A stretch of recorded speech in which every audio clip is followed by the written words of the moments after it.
Арабаңыздар, урматтуу замандаш, сиздер менен Стоп Беспредел каналы жана мен Кайрат Кенжебаев.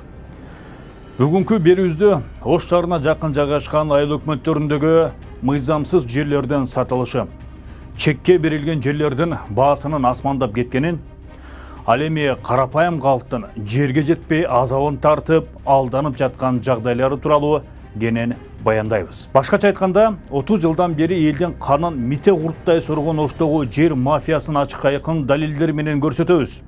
Өзгөчө Кара Суу районуна караштуу Катта Талдык айылындагы мыйзамсыз жер сатууларга 15 жылдан бери айыл өкмөтүн башкарып, президенттин ротациялоо боюнча жарлыгы дагы таасир бербеген түшпөс ханга айланган Кантөре Жантөреевке кенен токтолобуз.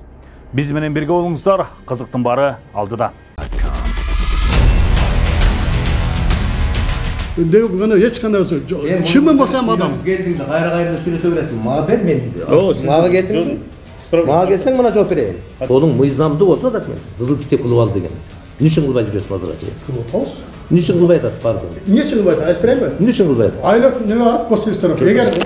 Eğer çıllarda men çıktıydı kattasına bir sürü sot koyarız o bu da özü bulup manda men karşımın o bu da manda sıçka verdi. Kimge aytırtma şu an? Evet aylık öte uyuşturdu. Ailesi olmaydı. Aylık öte kaçar. Ben gosilistlerle varım. 17. yılım bu duşul yerde turup aytkanım. Kavarım var. 14 yıldan beri işte püt yerde vardım berip geleden.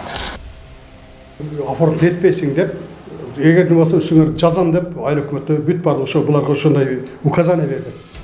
Ошондо берди эле сизге. Берген, биссиз беребиz. Биссиз документ албайсыңбы? Катта Талдыктан бир 100 000 кредит алгам. Аны бир убактынча төлөй албай калдым. Жериңиз бар экен, ошону арестация этебиз деди. Эттик деди уже. Анан арестке койдук. Арестке койдук деди. Анан бул кандай жер экен деп мен түшүнгөн жок. Мен жерим жок болчу дедим. Десем, жок, жериңиз бар экен Торгой булакта деди. Биз бир сыйра көрүп да келдик деди. Семьябыздан менден улуу эң улуу эжем бар, 74-жылкы. Ошол эжеме дагы 3 кызын атында сатылган жерлер экен. Бул кишинин кайра айыл өкмөт болуп шайланган себеби мен деп ойлойм. Себеби мыйзамсыз берилип кеткен жерлер көп. Бунун атын жабыш керек бул киши. Кара Суу районунан эле 112 арыз бул жер гана маселеси боюнча.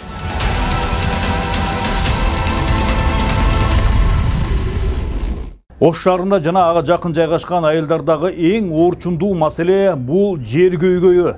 Жергиликтүүлөр үй салганга, оокатын өткөргөнгө жер ала албай жылдап кезекте турушат. Айласы кетип, чет элде миграцияда жүрүп тапкан акчасына асмандын башын чапчыган 50 000, 70 000 долларга жерлерди сатып алууга аргасыз. Муну президенттин Ош облусундагы расмий өкүлүнүн биринчи орун-басары Данияр Жаныбеков да тастыктайт. Бүгүнкү күндө ошол жанагы шаардын тегереги, Кара Суу районунун тегереги, Арабан районунун тегерегинде 6 соту жер 35 000 доллардан 50 000 долларга чейин кетет. Бүгүнкү күндө реалдуу баасы 6 соту жер. Кара Суу районунда 6 соту жер, 7 соту жер, 8 соту жер 60-50 000, 60 000 долларга чейин чыгып кетти баасы. Дал ушундай башаламандыктын орун алуусуна Данияр Жаныбековдун айтымында айыл өкмөттөрү күнөөлүү. Алар чекке бөлгөн жерлерди туш келди, бирин үстүнөн бирин сатып салышкан. Министрлер кабинетинин төрагасынын орун-басары Бакыт Төрөбаев, башкы прокурор Курманкул Зулушев баштаган бийлик өкүлдөрү Ош облусунун тургундары менен жолукканда көтөрүлгөн көйгөйлөрдүн басымдуу бөлүгү жерлерге байланыштуу болгон. Башкы прокурор, министрлер кабинет төрагасынын орун-басары, Ички иштер министрлиги орун-басары келип, эл менен жолугушуу кылды. 112 арыз болду. Кара Суу районунан эле 112 арыз, райондон эле 112 арыз бул жер гана маселеси боюнча. Башка маселе көтөрүлгөн жок. Бүт эле ушу жер.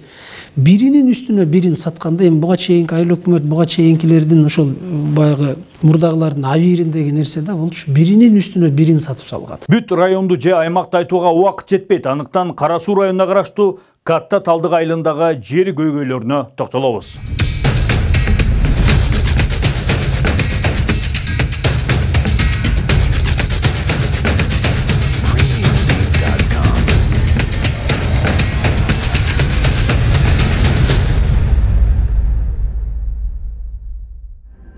Гүлнара Байзакова Катта Талдык айыл өкмөтүнүн тургуну 2010-жылы Бишкек шаарындагы банктардын биринен 100 000 сом кредит алып, пандемия малында төлөй албай калат.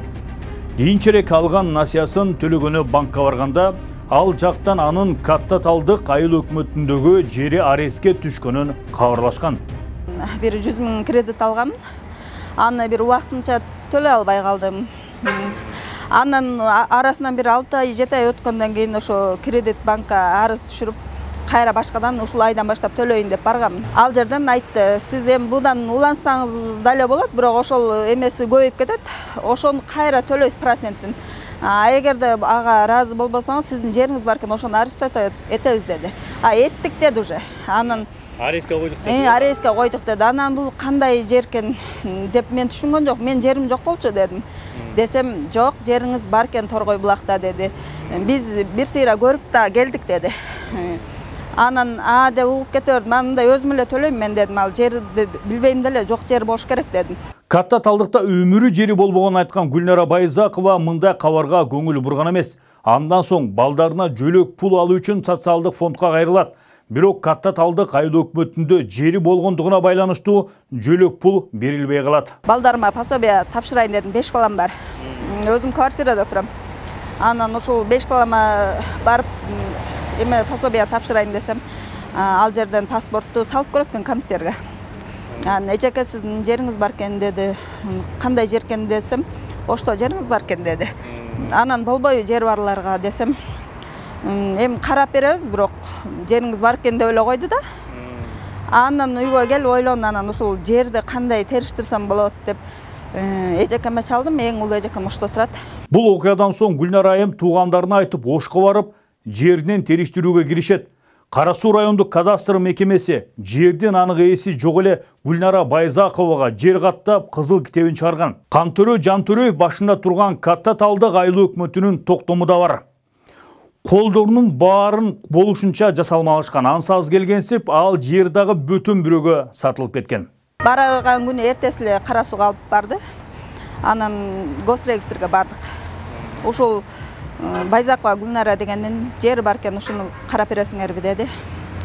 Дегенде эле ооба жери бар деп көрүп берди.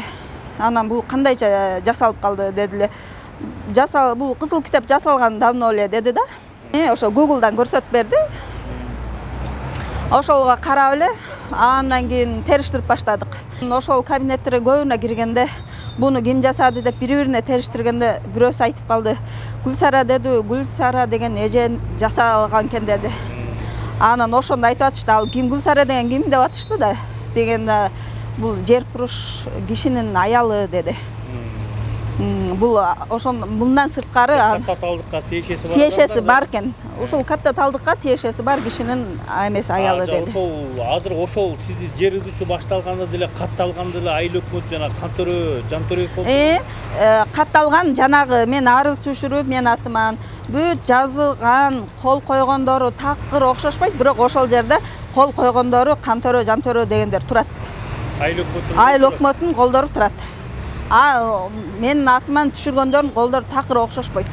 Ал СБ деп койгон колдору ал жерден бүт териштирдик. Эчтекеси окшошпойт. Сиздин паспорттун копиясы бар, анан колдору, арыздары совсем башка. Бүт. Бирок менин атыман эле түшүрүшкөн да, колдору башка. Ошол жердегилерге дагы териштирип көрдү, барды көрдү. Кол койдуруп көрдү, мени жаздырып көрүштү. Точно бул эмес экен дешип бардыгы айтышты. Гүлнара Байзакованын бир тууган эжесинин атына да алардын кабары жок эле жерлер катталган. Бул жагдайлар боюнча бир туугандар Ош облустук прокуратурасына кайрылышат. Бирок кызык жагдай, жер сатуу боюнча анык далилдер, фактылар турганына карабастан, прокуратура бул иштерди кыскартып, ишти токтотуп салган. Семьябыздан менден эң улуу эжем бар, 74-жылкы. Ошол эжеме дагы 3 кызын атында сатылган жерлер экен. Алар да билген эмеспи? Алар да билген эмес. 3 кыздын атына жер чыса салып, анан сизде ол сатылып кетти. Сатылып кеткен ал дагы. Эжем өзүнүкү менен кошулуп 4 жер экен, аныкы дагы. Анын 4 жер экен. 4 жер аныкы. Меники бир эле жер. Мен ошол өзүм деле билбей элем, ошо финка аркылуу эме болуп билип калдым да. Жерлердин анык ээси жок эле, катталып, кызыл китеби чыгып, жада калса башкаларга сатылып кетип жатканы эмнеден кабар берет. Албетте, Катта Талдык айыл өкмөтүндөгү башаламандык белчесине чейин баткан коррупциядан кабар берет. Эми экинчи далилге келели. Катта Талдык айыл өкмөтүнүн тургуну Айгүл Сатарованын айтымында 65 жаштагы Кантөрө Жантөрөев 15 жылдан бери айылды башкарып келет. Жаштарга орун бермек тургай быйыл кайра шайланып келди. Ага карата президенттин ротациялоо деген буйругу иштебейт. Башкача айтканда бир тыйын. Ал ээрден түшкүс ханга айланган. Айгүл айындын айтымында Кантөрө Жантөрөевдин быйыл кайрадан шайланып келүүсүнүн бирден бир себеби Катта Талдык айыл өкмөтүндө мыйзамсыз берилип кеткен жерлердин артын жабуу. 15 жылдан бери ушул Катта Талдык айыл өкмөтүнүн башчысы болуп башкарып келет. Ушул күндө 65 жашта, жашы деле талапка туура келбейт. Баягы башка жактан которуп туруп айыл өкмөттөрдү шайлап атпайбы? Мунсунда бул кишини андай дагы болгон жок. Ратификация болбой эле, жөн эле кайра эле өзү шайланып келе атат. Себеби бул кишинин кайра айыл өкмөт болуп шайланганын себеби мен ойлойм. Себеби мыйзамсыз берилип кеткен жерлер көп. Бунун артын жабыш керек бул киши. Мындан тышкары Айгүл Сатарова айыл өкмөткө караштуу интернационал айылында мектепке делген жерлердин чекке берилип кетүүсүн, көчөлөрдүн туура эмес бөлүнгөнүн далил катары жеринде бизге көрсөтүп берди. Орду калмак турсун, мынага окшогон жерлерди, жолдун жээктерин, жол боло турган жерлерди дагы чек чыгарып сатышты. Бул жердин тургуну эместерге дагы берген фактылары бар. Жана ошондой эле бул кишинин мына жерде сиздер көрүп турасыңар, мына үй жол келет эле. Бул жол, азыр келет эле мына жолду көрүп туруп атпайсыздарбы? Ушул жолго үйдү берип атат. Бул байкуштар деле үй салыш оңой эмес. Бир кыйла акча кетирип туруп салып атат. Эми ушундай кылып туруп колунда жок кишилерди кыйнаган эле айыл өкмөт болуп калды. Документациясын да? Документациясын мен билгенден бул жерде айыл өкмөтүнүн токтомун эле чыгарып туруп берип коюп атат үйдү. Госрегистрге барганда код коюп бере албай калат да. Кызыл китебине келгенде, госактыга келгенде ушул жерден токтоп калып, эртеге трансформация болот, бүрсү күнү трансформация болот, андан кийин аласың, бүгүн аласың, эртеге аласың, мен элди алдап эле келе атат. Мына жер жол. Жолдо салынып турат мына үй.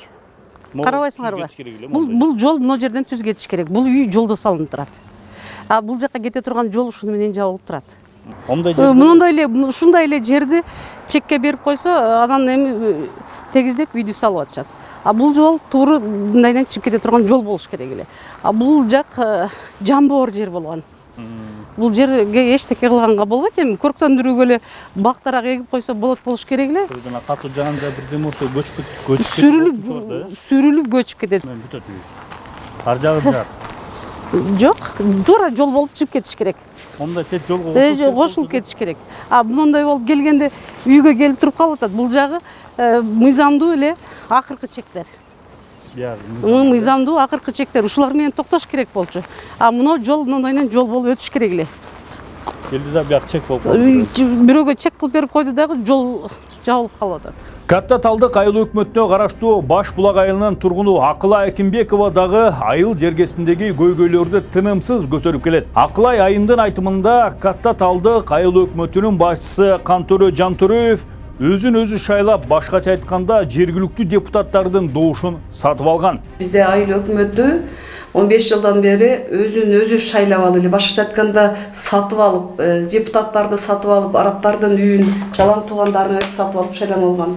Кечегиде дагы кыйтырлык кылып, депутаттарды тең кылып туруп, анан дагы өзүн ортодон эле сүйлөшүп, айыл өкмөтү койгон баланы алдап, ошентип дагы айыл башчы болуп, айыл өкмөт болуп алды да. Буга мен абдан наразымын. Биздин Баш Булактын жаштары иштеш керек болчу, ал жерге башка айыл келип, айылды өнүктүрүп турган жаштар иштеш керек болчу. Акылай Акимбекованын айтымында 2017-жылы Азия өнүктүрүү банкынын колдоосу менен Баш Булак айылына киргизилген таза суу долбоору бүгүнкү күндө иштебей турат. Карапайым калк техникалык сууну ичүүгө аргасыз. Таза суу 2017-жылы таза суу АБРдан бөлүнгөн, ошону айыл өкмөткө өткөрүп берген. Азыркы учурда бир дагы суу түтүктөр иштебейт. Бардыгы союздагы түтүктөргө эле улап койгон. Ошол себептен бизде азыр таза суу жок. Элдер кудуктан суу ичебиз, технический суу ичип атабыз. Мындан тышкары Катта Талдык айыл өкмөтүнүн башчысы Кантөрө Жантөрөев жергиликтүүлөр 5 сотук жерге жетпей кыйналып турганда, ал жакындарына гектарлаган жерлерди ижарага берип келгенин Акылай Акимбекова кошумчалады. Баш Булак айылындагы жарандардын бирине дагы ушул экзотик жерди бербей койгон. Угушума караганда Жали Атамбаев деген бизнесменге этаждуу үйлөргө алмаштырып сатып берген деген кабарды угуп атабыз. Ошондой эле жайыт жерлерде пулдуу адамдарга, биздин мал бага турган жерлерде пулдуу адамдарга документи жок эле бакка айландырып салышкан булар берип. Азыр чындап текшерип келсеңиздер, ал жерде документи жок эле жашалган. Анан алар чорныйлары менен анча-мынча айткан балдарды коркутуп үркүтүп айттырбай келет. Өзүнүн баласы менин үрүшүмдүн жанында жайгашкан 10 гектар жерди 15 жылдан бери эч кимге бербей иштетип келет. Эми Катта Талдык айыл өкмөтүндөгү Торгой Булак дыйкан чарбасынын 1996 жылдан бери иштетип келе жаткан 36 гектар жердин 6 гектардын трансформацияланып чекке берилип кеткенине кенен токтололу. Дыйкан чарбанын жеке менчигинде туруп, кандай негизде Катта Талдык айыл өкмөтү 6 гектарды чекке бөлүп жибергени таң калтырат. Ал эми дыйкан чарбанын өкүлдөрүнүн эч кандай кабары болгон эмес. Талаш тартыш 1 жылдан ашык убакыттан бери уланып келе жатат. Дыйкан чарбанын башчысы Женалы Батырбеков менен жеринде барлашып, талашка түшкөн жердин тагдырына көз чаптырдык. Булар чындыгында 2021-жылы жаңжалыбыз мурдатан эле булар бизге тескери неме таасир этип. Айыл өкмөтпү? Айыл өкмөт мурдатан келген. Кантөрө жантөрө. Кантөрө мурдатан эле. Анан одан мурда жер адиси Шарап, Уданов Шарап деген бар. Бүт бардыгы адиси болгон болуп, сөзү мына картанын гедески сарткалын чекиттерин билбейт экен. Картадан өзү кол коюп берген карта мына. Өткөзүп берген. Ошол. Бул эмес спутниктен алынган го, э? Бул ошо Google менен тартылган эме. Google картадан алынган, э? Анан ушул жерде мынау жерде бизден мынау бурчту 6 гектарда ошо биздин карта өзү өткөзүп берген картанын ичинен неме трансформация кылып неме чекке берип атат. Айыл өкмөтү өз чыгарып бергенден? Ооба. Анан кийин эми бул кача тактап көрсөтсөңүз. Мынау жерден такаса. Ушул жерде алып атат. 6 гектар жер. 6 гектарда. Анан бул жерде 1 жыл мурда мен эскерткенмин. Айыл өкмөтүнө. Бундайда биринчиден 2009 жылы биринчи жалпы код үлүш жер болобу, башка болобу, бул жер 2009 жылы чыккан баягы өкмөттүн закону мораторий деген бар. Айыл чарба бакта жерлерди муниципалитетке бергенге запрет эткен. Анан кийин 2019 жылы ошол жылдарда депутаттар да ошо кошумча кабыл алган ушуну боюнча. Ошого каршы кетип атасың деп бул жерде жооп берип калсын дегенде мени ошол убакта мен конторага кирип бирөө эле ортону салгандан айтканда баягы жер адысын мен алдымча сөккөн. Сен мени ошо заблуждать этип неме кылдың деп. Контора мырзабы, өзү айыл өкмөтпү? Айыл өкмөтү сөп урушуп, анан кийин биз мына карта кете берсен өкмөткө кеттик эле. Кийин келгенде биз таркатпайбыз, аны токтотобуз, дыйканча чийбиз. Бүт документтер башкаттан жасап болбойт. Калган өтө берсин деп кенен. Кайсы жыл болуп атат бул? 2021-жылы. 2020-жылы токтотобуз, бербейбиз деген чекке. Ооба. Женалы Батырбековдун айтымында 36 гектар жер дыйкан чарбанын карамагында өткөндө бардык тиешелүү документтери такталып, ошол кезде мамлекеттен каттоодон өткөн. Дыйкан чарбанын ар бир мүчөсүнүн колунда жеке менчик экенин тастыктаган документтери бар. Токтом келип чыгарып туруп анан чекке бөлүп жиберип атабы бул? Ооба. Документте берип коет да. Ооба, документте берип. А бирок силердин токтом турат. Токтом турат. Элердин кызыл китептери турат. Сатып алган документтер бар. Жеке менчик боюнча мамлекет эчтекесин бул сот аркылуу жокко чыгарбай туруп эле. Жок. Берип жиберет. Ооба. А эмнени негиз кылып атат Кантор Жантөрөев? Биринчиден трансформация келди. Алар билип туруп эле кылып атат. Билип туруп. Себеби адамдарды салды. Ушулардын жерин алабыз. Документи бар билебиз. Ола госистен сүйлөшүп каттатырбай койдук. Каттарга ошону беребиз, сен унчукпа, сен аралашпа деп мага бир канча адамдарды салды. Мен макул болбодум. Себеби алар деле адам. Бирөө өдө бирөө кылды эмес. Анан буна дыйканчылар бирден бири кетип калса, бүт булар жон койсо бардын бузгусу бар. Анан булар мындай кылды. Өзү өткөзгөн мындай карта бар да, чекиттери бар. Мына мындай чекитти өзү өткөзүп берген мындай акты бар. Айыл өкмөт. Мына акттардын размерлери бар мындай, размерлери. Мына ошо размерлери коюлган картасы турат. Ким колдору бар мында? Бул жерде айыл өкмөттүн жер адисин Шарап Уданов деген. Шарап Уданов деген. Ошол. Мына мен мына район жетек, районну баягы Баймуратов. Ошо убакта аграр жер ресурстары боюнча иштейчү эле. Ошо өткөзүп берген. Ошонун ичинен мыналар болуп туруп колго берген жеринен өзүнүн колуна өзү протокол кылып мыйзамсыз мындай иш кылып атат.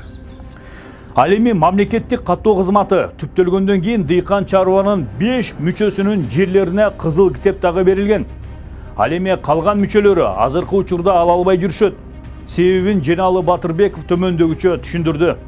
Менчиктешилген атайын токтом бар. Onu дагы ысыргычтарга башка барып алып агитация кылып, неме кылба, каттабагыла, жер биздикиде бола заблуждение барган. Анан кийин мына бакчыларды биз жерди біз алып коебуз, сер бекер орготосуз деп. Ушул бакчада ээлик кылгандардын кызыл китеби, Ооба. Биз эми карыздар төлөгөндө Омонов Жамшит деген кишиники. Договор купли-продаж. Ошол убакта аграрный центр земельный реформа. 2002 жыл. Ооба. Ошо карызын сатып алганбыз. Мына токтом ошол Сазырдын центр земельный реформанын карасындагы. Бул жерде мына көөлүгү, мурда менчиктешкен көөлүгү. Ошондо мынабы неме тартыңыз мисалы. Омонов Жамшитбек Алма бактын карыз милдеттемелери негизинде менчиктеши жөнүндөгү 8 бул комиссионубуз бар, мисалы 853 сом. Мынабы ошол Омонов Жамшитбек ачы айылдагы Алма бактын карыз милдеттемесинин негизинде менчиктештирүү жөнүндөгү 12100 сомду түзөт деп жазылат. Мына турат. 2002 жыл төлөп. Ооба. Бул мынабы ошол биз төлөгөндө мурда кийин кооператив болгон, ошол багы карыз болгон мурда бирлик совхозунун кийинки уюшулган кооперативине төгүп бергенбиз. Ал мамлекетке төккөн, өздөрүнүн карызын жойгонда. Мынабы төккөндө анык деп, мындай аныктама анык керектүү жерге көрсөтүлүп берилет деп мына. Жогоруда айтып өткөндөй, азыркы учурда Торгой булак дыйкан чарбасынын жеке менчигиндеги 36 гектардын 6 гектары чектерге бөлүнүп, айрымдарына курулуш иштери жүрүүдө.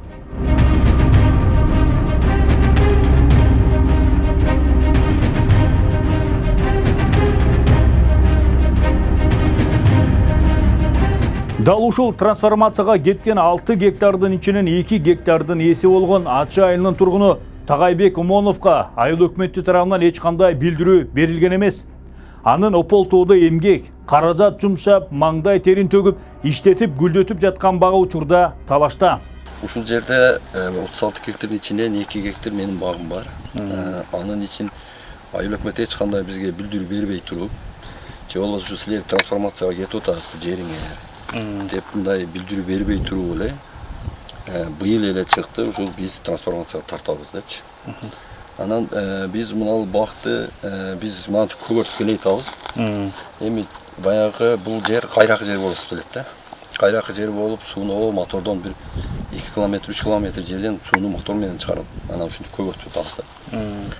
Анан ошого биз мынаны эгип атсак, айыл өкмөттүн жер адистери келип Сенен кабар жок. Айыл өкмөттүн жер адистери келип, биз баягы көчөт берди алма болгон.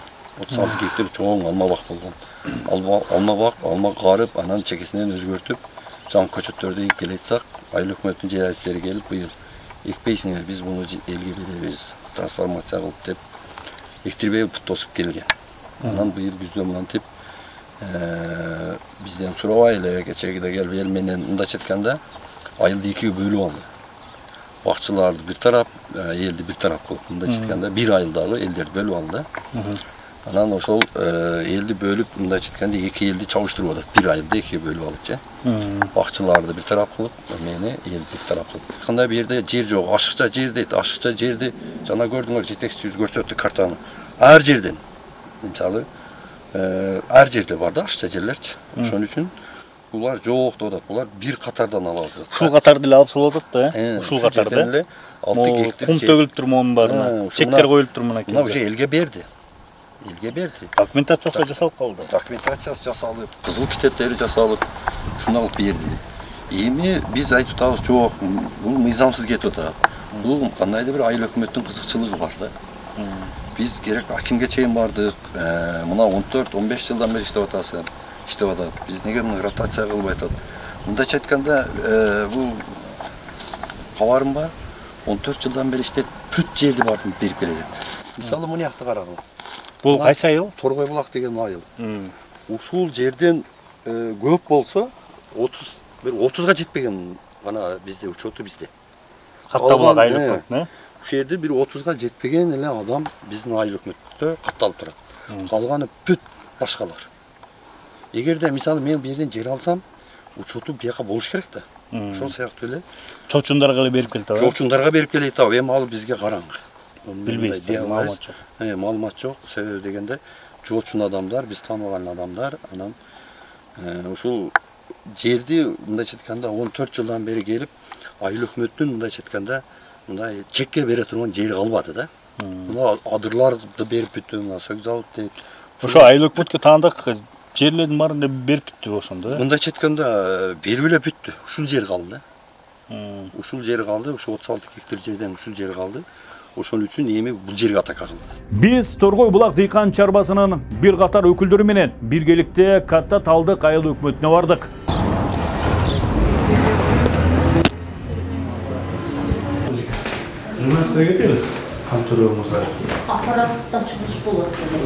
Айыл өкмөтүнүн башчысы Кантөрө Жантуроев менен жолугуп суроолорубузду узаттык. Машина чыкты, билесиңби мына? Арандай кагаздар. Барыда кой. Эмне болду, ошону айтсаңыздар. Эми мынакей келип жолугуп атабыз, сүйлөшөлү да бuyakta. Бул азыр 21-жылы мага асып саны кайрылган. 21-жылы? Ошо жериңерди алып атабыз. Сен каршылык көрсөткөгүлө ана мына деп өзү болгон сөз. Ошол жерде сүйлөшкөнбүз. Анан биз ондай бакка кирилбейт. Мурдада үлүш жерибизди алып койгонда. Эми бакка өтсүңөр деп. Анда уже чоң скандал болот, соттошуп, последствия өтө жаман болот дейм. Анан кийин ортодо бир мен кудам бар, ону ортого салып башлаганан анан ошондо баягы эми документ кетип калды, трансфер кетип калды. Ону баардыгын бир канча документ менен бузулбасын, келгенде тийбейбиз, ошо боюнча карап бирок тийбиз. Бул документ келишмей шарт токтом чыгарып шерке берип атат. Келишип алды. Чекке берип кетти. Ооба. Анан кийин ал жерде адамдар, жоо адамдар бар да. Атайын сатып алган квитанциялар бар. Ангиясы да айыл өкмөт сатып атат. Ооба. Эми мен жооп берейинби? Сиз эми жооп берсеңиз. Бул 6 жолу прокуратура текшерди муну. Прокуратура чечим чыгарып. Мо трансформацияны, ошолушулардын арызы боюнча. Анан кийин булар Оштун сотуна ишенбей Бишкектин сотуна берди. Бишкектин соту кече бир инстанцияда карады. Туурабы? 6 гектар боюнча. Жок, ошол администрация. Жок, Бишкектин соту. Болуп атат дейм, соттук процесс болуп атат. Жок, ал болду уже. Болду. Бишкекте административдик сот ошо 6 гектар боюнча мындай кылып чечим чыгарды. Булар кайрылган. Ошол 62 номер 62 Кыргыз өкмөтүнүн токтомунда 6 гектар трансформация дегенди жок кылып бергиле деп. Мына азыр Бишкектин соту административдик соту чечим чыгарып атат. 48 сан токтомунун 1-бөлүмүндөгү 62-6га деген цифраларды жараксыз деп табуу жөнүндөгү дуарыз канааттандыруусуз калтырылсын деп. Булар алган бак турган аянт, айдоо аянты. Бак 20 жыл, 30 жылда ал куурайт, ал мүлк жок болот. Ал категориясын өзгөртпөйт. Ошол айдоо ойдан калат. Көрүп атпайсызбы? Жеке менчикти берип атпайбы? Жеке менчик мүлктү берип атат, мүлктү. Кандайча? Бакты берип атат, бактын өзүн, жерди эмес. Эми бак менен жер өкүп жеке менчик бакка да берилбейт да, контролумузда. Мисалы деп берилген да. Китебин көрсөңөр ошо. Мисалы зданияны берип турган жер меники деп башка алып коебу. Мен ошону түшүндүрүп атам. Азырчы имаратка тиешелүү жер болсо ажырагыс болот. Бактын өзүн булар алып атат менчикке. Жер жөнүндө жерде документте жери кошосун деген жери жок. Сиз айтыңызчы, кандай? Айтсын. Май отуруп алыңыз жакын. Жанагы өйке, сиз айтсаңыз эмне болуп атат? Бияга айтып атат. Сизде болгон документация бар экен, акт бар экен, өзү да жер менен иштеген экен. Ооба, бул жерде 96-97 жылы ошолдогу айыл өкмөтү бизге полный кылып туруп, дыйкан чарба уюштуруп өзүңөр кара деп бизге жерди официально передача акт менен берилген. Кечеп карталар көрдүм, передача кол коюлган, карта турат. Анан кийин булар 42 об деген совсем башка жакты тартып алып 42 деп атат. Биз баягы немеси бар. Жерден башка жактан албай эле сиздеркине болсо болот ошо. Ооба. Биринчиден айыл чарба багытындагылар бул эгер бир ошол айыл чарба багытында жер башкака берилип, ол кийин айыл чарбагатын колдонбой калса, сен сельхоз патера төгөлөт. А бизде сельхоз патера болбойт. Ошо айыл чарба багында эсептелет. Бул бир. Анан бул агар ошо жерде көп нерсени же түшүнбөйт, же булардын жер адистерди өзгөчө түшүнбөгөндө болот.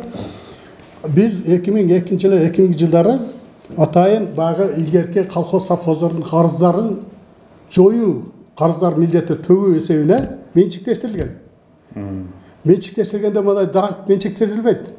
Жер менен ошо. Ошондой болот. Бирок бир майнаптуу баарылашуу же суроолорубузга так маалымат ала алган жокпуз. Кайым айтуушуулар менен коштолду. 21-жылы биз ошол жерде алабыз, сен каршы чыкпа деп менен суранган. Сизден суранды. Суранган бу жерде. Бир катында орто алып, онан кийин дагы 2 жана ортаны салды.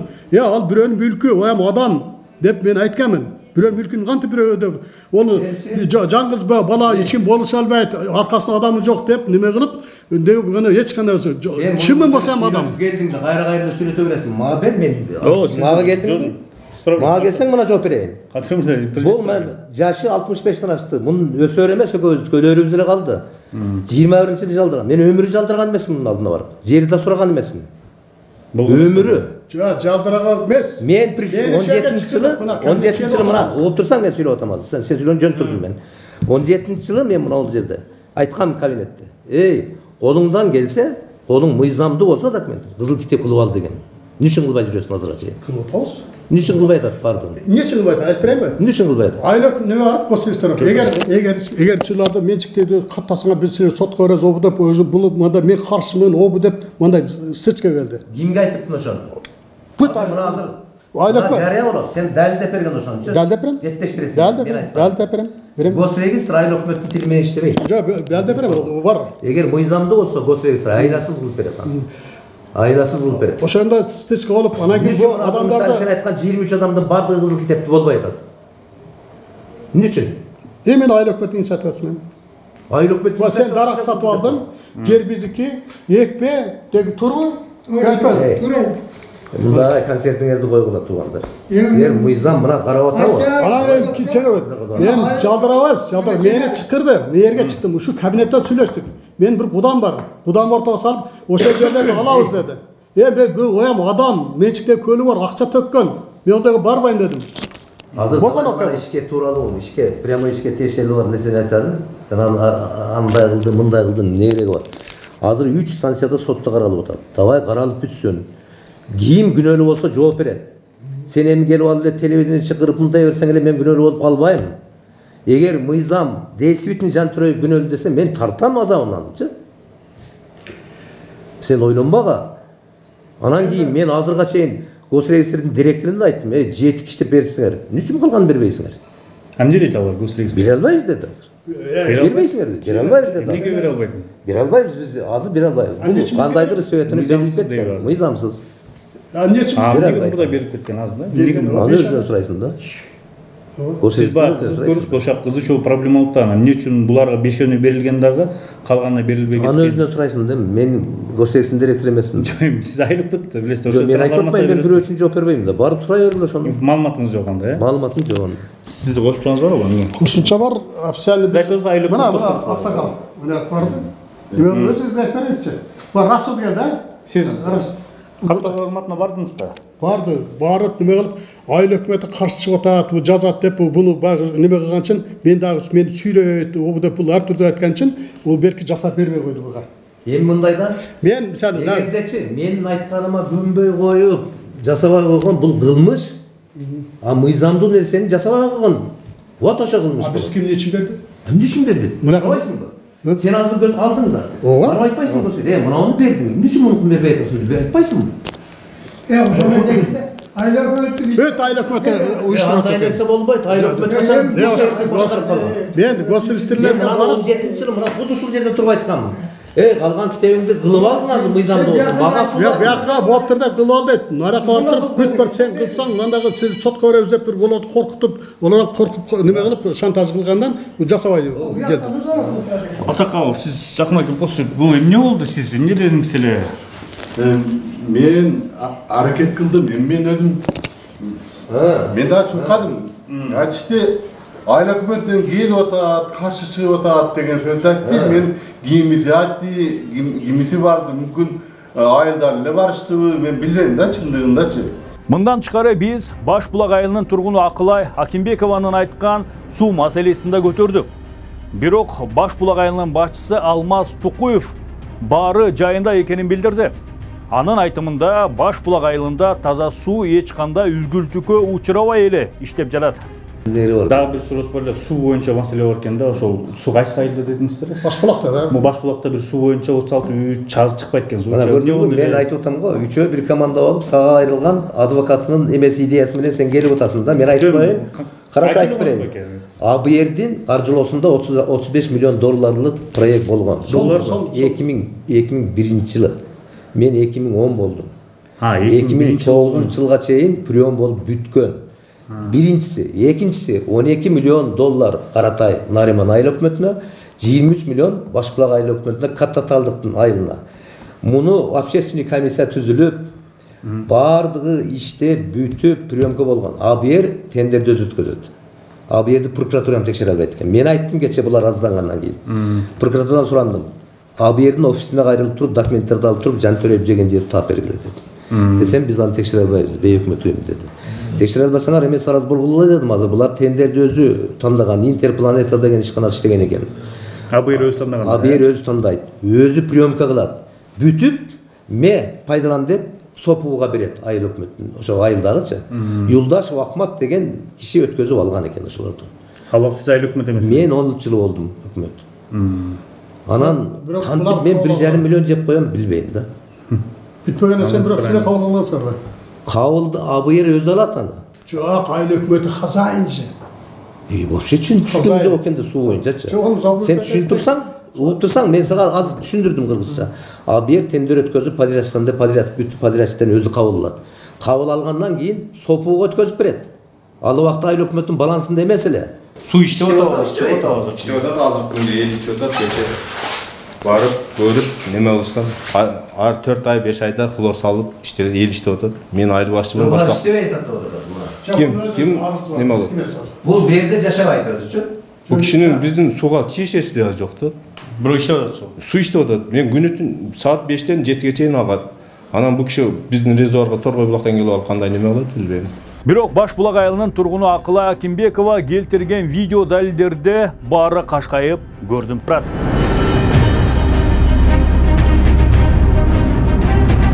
Кантөрө Жантөрөев менен жолугуп чыккандан кийин айыл аксакалдары өз нааразычылыктарын билдиришти. Муну тартып атканда мен өзүм айыл жер адиси болгон, элдер болгон, наркы тарап, берки тарап болуп алыбыз барып көрүп, мындай тартканда мен өзүм кошо болгонмун. Булар айткансыз да? Айтканмын дагы, кошо жүргөнмүн дагы. Жер адиси менен баягы немеден государственныйдан неме келип тартып атканда мен айттым, жүрөйүн дебей жүрө бердим. Олар андай чекелеринен бери ояк бияктан Көрүстан бар, олу кошуп тарпты. Көрүстан неме бактын чекесинде дагы жерлер бар да эми канча. Тиешеси жок жерлер бар. Тиешеси жерлерди кошо тартып туруп эле анан кийин мынанча гектар жок 4-5 гектар ашык чекенде булар өздөрүн ушундай чечим чыгарып анан кийин акырында биз кой ондой эмес. Урушкан күндөр да болду, жакшы айткан күндөр да болду. Ар бир бизди тоготподу, бизди мукубузду тебелеп, азыр ушул убакта эккен бактарыбыз, көчөттөрүбүз баалыгы куурады, элдин акчалары сууду. Биз Каттаталдык айыл өкмөтүндөгү бир катар көйгөйлөр боюнча так маалымат алуу максатында Кара Суу районунун акими Турузбек Ногоевго кайрылдык. Маалымат иретинде Турузбек Ногоев мурда Жайыл районунун акими болгон. Президенттин ротациялоо жарлыгынын негизинде Кара Суу районуна 2021 жылдын май айында башчы болуп барган.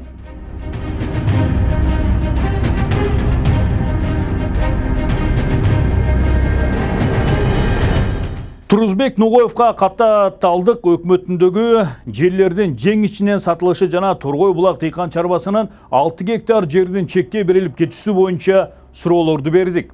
Азыркы күндө Каттаталдык айыл өкмөтүндөгү Торгой булак боюнча сот процесстер жүрүп атат бул боюнчачы. Эми биздин маалыматыбыз боюнча ал жерде трансформация болуп келген жер. Торгой булактын дыйкан чарбасынын өкүлдөрү айтып атат, бул жер биздин жер деп атат, ошондуктан сот процесс жүрүп атат.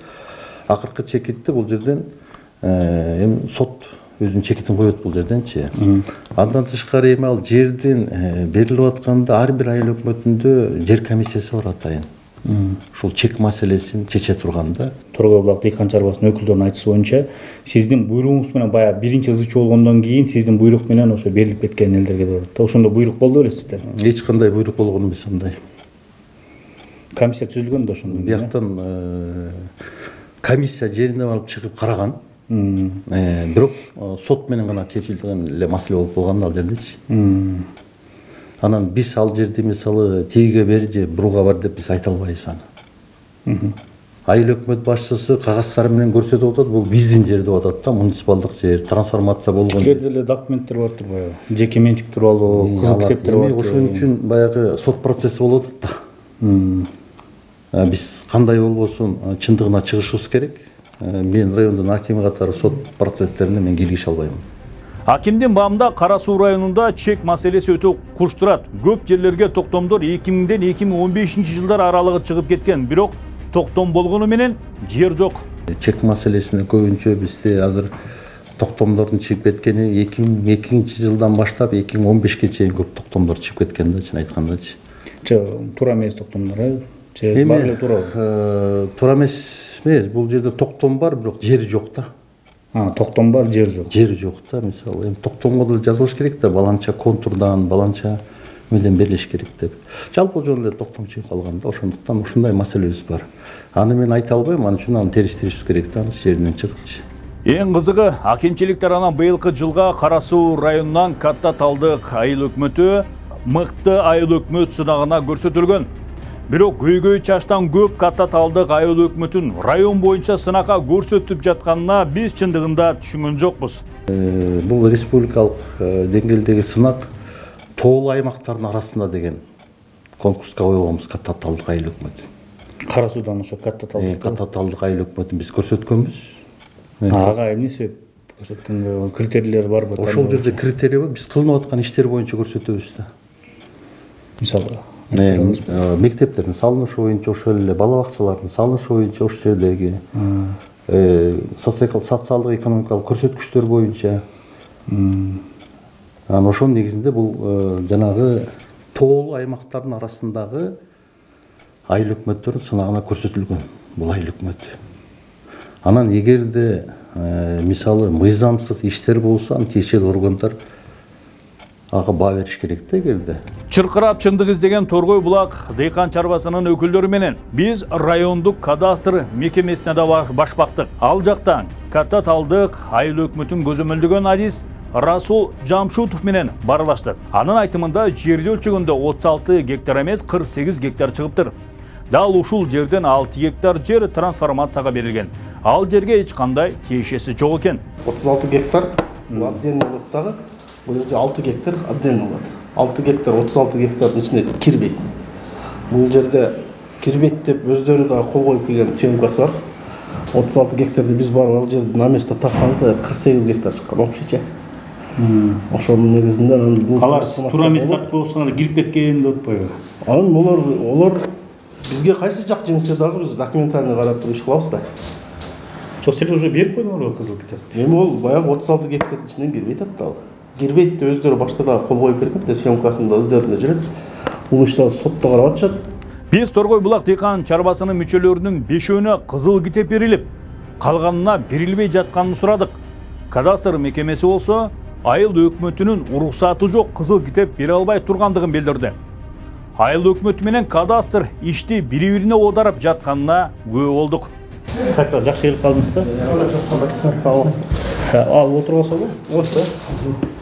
Келиңиз, как раз сиз керек болот. Келиңиз аксакал жакка. Бар чыгат.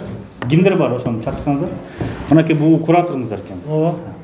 Мына сурап атам да, 5-өөнө эмнеге кызыл китеп бересиңер? Калганын неге бербейсиңер десе, юристтериңер келип карап мурсат берсе биз бере беребиз дейт. Айыл өкмөттөн токтом чыгарып бериш керек да. Сенин токтомдор барбы? Жок, бизге жок. Кандай болот ошону түшүнүңүз? Бул жерде уже мен чыгып калгандан кийин автоматически эле болот. Анан эми Расул укам экөөбүз жакшы илгертен таанышпыз. Бул вопростон мен да стыковать эткем, жашырткан жерибиз жок. Мен ачык айтканмын. Biz bular men burada деле баягы Жаныбек жасаганда берип атканда сотко барайын дегем. Сотко берем деп, до отказа письмо жаз десем, бүт барды бүтүп турго деп. Эмнеге силе 5 өмүр кызыл китеп калгандар эмнеге ала албай атасыздар? Бул кишилер эмнеге ала албай атат? Мына бул киши келип эмнеге ала албай? Эми сен да ачык айта бер. Мен ачык. Бар карап тур. Мына биз алдыкпы? Алгандан кийин биз көтүр калган оформить этпейсиң деп, эгер болсо үстүңөр жазам деп айыл өкмөтү бүт барды ошо буларга ошондой указание берди. Ошондо берди элесизге. Берген, бизсиз бердиңиз. Бизсиз документ кыла албайсың депчи. Катта талдыктан? Катта талдык. Айыл өкмөт азыр бармана боюнча айтты. Мен бурсат берген. Мен билбейм деди. Мен жөнөлөккө турат. Мен билбейм деди. Расул укам азыр болгон биз айыл өкмөтү бардык. Мен баягы айткам, сен өзүң какес такая кыл. Сен бул күнөсүн оюнга алма дедим. Азыр көндө мен 17-жыл уруксат берген, мен эч кандай өзүң кылам, эмне өзүң кылбасаң мен төңтөсөр. Сен айыл биз госэсте бардык. Бүтүрбөсөк айыл өкмөтү запрет этет, үстүн кирип сотко барам деп, ошондой арызданды деп, сен эмес, берки дайыр берки шерти орларам деме кылды. Олар болсо мен кантип кыла алам деп. Эртең мага неприятность кереги жок деди, чечеткендечи. А болсо мен биринчи келип жасаганда баягы аваздар бар эле, Жаныбектер. Келтирип сотко барам деп эмне болду десем, бүтүп турган эмне кыласыз деди. Анан кийин жерди согласен, жерде косактыга бар экен, тем более көк косак. Передатчылык болгон, башка болсо. Онду деп анан кийин шарт жазып берген, мен через сот бүтүрөйүн деген. Анан 5 ай өткөндөн кийин буларга неме указание жасаттыр болду. Булар үйүнө барды. Эмне указание? Кантөрө Жантөрөевденби? Ооба. Ошондой указание келди элесизге? Кантөрө Жантөрөевден. Биз ал жерде документ кылыш үчүн бир чоң жерде сөйөмкө алабыз да. Сөйөмкө алганда сөзсүз айыл өкмөтүнүн согласияны алабыз. Айыл өкмөтүнүн согласияны кылганда, айыл өкмөтү бул жердин согласияны кылбайм, бул жердин постановалары жок. Бул документтин түбү жок деп бизге согласияны берген эмес. Ошондон биз кыла алган эмеспиз да. Кайсы жылдыр бул? Ошо 2002-де бери. Бул киши көптөн бери жүгүрүп жатат өзү. 15 жыл алдап жүр суд. А сизге айтылганы качан? 1 жыл, 2 жыл мурун, 5 жыл мурун. Жок, мага эмес, менден башкаларга ушундай айтылган да эми. Сага эми айткан, мага эми айткан. Мына киши, кыла албай койгон бу жакта. Мына кишиники карасаңыз, мына. 2 жыл жүрдүк. Бияктан баягы келише албай. Ошол айыл өкмөт уруксат бербеген үчүн ала албай атасыз. Ошол мен айыл өкмөткө кол коюп бербей койгон, биз экөөбүз киргенбизге. Кол коюп бербей койгон, анан келип бияк менен не болсак, булар айыл өкмөт жактан келип атат, бизге уруксат бербей атат деген, ошо боюнча өкмөт бүтпөй калган да. Ошо боюнча атат. Кайсы жылдар кайрылдыңыз? Бул 1-2 жыл, 2 жыл жүрдүк. Азыркы убакта, азыркы күндө болгон айтпайм, мен уруксат берген, бекер айтып, госрегистр болбаса мен эмне кылайын деп актап чыгып кетти. Госрегистрге жооп берген, уруксат берген болсо документтериңизди алып келиң, буңуз. Ол ошо сөз болуп атпайбы, силерди крайний кылып атат. Жок, мисалы айткан айталы биз. Сиз бербеген үчүн элдер кыла албай тур десек, мен эмне госрегистр билем да. Мен госрегистрге жооп бере албайм да деди. Өзү документальный болсо биз каттата берсин мага эмне деген жооп болду булар, адамдар көп. А ошондон кызык болуп атат да, сиздер эмнеге айыл өкмөткө көз карандысыңарбы, же эмне болуп атат деп ошо түшүнбөй сурап көрдүм. Жер айыл өкмөттүкү болот да, бул тоталдык айыл өкмөттүн жерине кирет да. Анан ошолор менен согласование кылып турат жасайбыз да биз. Анан тигилер айтып атат, булар бак деле ижарага алган, жер биздики деп атат. Ошондойбу? Ушундай бир маселеси бар да өздөрүнүн. Бизге документальный кылып келсе, биз жасап беребиз да. Биз кадастр мекемесинин жанынан Катта Талдык айыл өкмөткө караштуу Садырбай айылынын тургуну Карамали Бакиров аксакалды жолуктурдук. Ал биздин иликтөө аркылуу жалпы коомчулукка кайрылып, Катта Талдык айыл өкмөтүнүн башчысы Кантөрө Жантөрөевдин мыйзамсыз иштери боюнча айтып берди. Мен 17-жылдан бери өкмөт башчыбыз Жантөрөев Кантөрөгө мыйзамсыз иштери боюнча кат менен кайрылганмын. Ушуну өз ара чечип коелу деп. Өз ара чечебиз деди, ушул убакка чейин чече албады. Мындай эмне эле? Бу да ошол бир эле айыл, Садырбай айылындагы мыйзамсыз иштери. Аукционду өткөзөт, 50 сотуктан бөлүп бизде жер үлүшү ар бир жаңы 2 сотуктан тийген. 50 сотуктан аукцион өткөзөт, 50 сотуктан налогторду алат, фактически келгенде 38-39 сотуктан жер тиет. Налогду 50 сотуктан алат. Ал кысып уурдап калгандарды кымбат баада жеңишине сатат. Ошол 17-жылы жаздым эле, алыгы күнгө чейин аткарылбайт. Торгой булак дыйкан чарбасынын 6 гектар жерден чекке берилип кетүүсү боюнча чарбанын жетекчиси Женалы Батырбеков Кара Суу райондук прокуратурасына кайрылган. Биз дагы прокуратурага баш багып, иш боюнча маалымат алууга аракет кылдык. Бирок прокуратура өкүлдөрү бири-бирине шылташып жооп берүүдөн качышты. Акыр аягы жаратылуу деле жооп ала алган жокпуз. Ичине уккан ба 36 гектар жерим, эле. 36 гектар жер. Катта талдыга. Ооба. Мен барам эмесмин. Ким барам? Бакай алгаякта. Бакайдын 2-нчи этаждын аягында турат. Ошол көрүп барам. Ошол көрүп барган. Ошол карап сонда. Ооба, биз келгенде деле карап аткан экен. Катта талдык боюнча. Торгой булак. Сиз көрүп барган турбайсызбы? Журналисттербиз да. Ошо информация өп койсоңуз бизге жакшы болот эле. Канцелярия айтсак, Бектурду берсе, Бектур сизди караган дейт да. Бектур караган, акыркы чечим Бектур. Жо, Бектур жаңы эле сүрсөк сизге жөнөттү да. Караган неме болду? Сиз карагансызбы? Азыр бул жакта турупмун. Сиз карагансызбы? Ошо информация өп коюңуз бизге эмне болуп атат? Ал келгендеги аныкталган боюнча аны сотко беришкен да булар. Жер маселеси. Жо, сиз арыз келип сиздерге түшкөндө? Келип түшкөндө биз түшүндүрүп бергенбиз. Ал жер жаңагындай трансформация болуп келип, өкмөттөн берилип аткан жерди айтасыз. Бизге ушуну айтып койбойсузбу? Андан кийин чыктык го. Азыр сурап коюн. Биз сурап коебуз. Сотко кайрылып аткан. Жо, сиз түшүндүрмө бергенде сотко кайрылган эле түшүндүрмө бергенсиз, Ооба. Акыркы ким карап атат ошондо? Сиз билбейсизби? Азыр бул жерден кеңседен сиздерге чоңуңуз тактап берет. Азыр тактап атат. Жо, Бакай деди, Бектур деди. Бектур айтты, мен караган эмесмин деди. Бакай караган деди. Аны Бектур да билбейт, аны кеңседеги кыздар тактап берет азыр сиздерге. Ошол кеңседеги канцелярияда кыздар. Ошо калсак силердин атын айтып атпайбы? Жүрсөңүз өзүңүз айтсаңыз. Андан соң жергиликтүүлөр менен биргеликте президенттин Ош облусундагы ыйгарым укуктуу өкүлүнүн орун басары Данияр Жаныкулов менен жолукту. Ал Торгой булактын ишинен кабардар экенин билдирди. 36 гектар жер боюнча мына фактически бул 36 эмес 41 гектар жер болгон.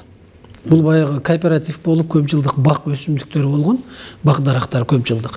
41 гектар жерди булар пайдаланып жүргөн. Бирок фактически 36 эмеде мыйзамдуу түрдө 36 гектар жер болуп, булардын өздөрүндө дагы госактысында турат. 36 гектар жери бар деген.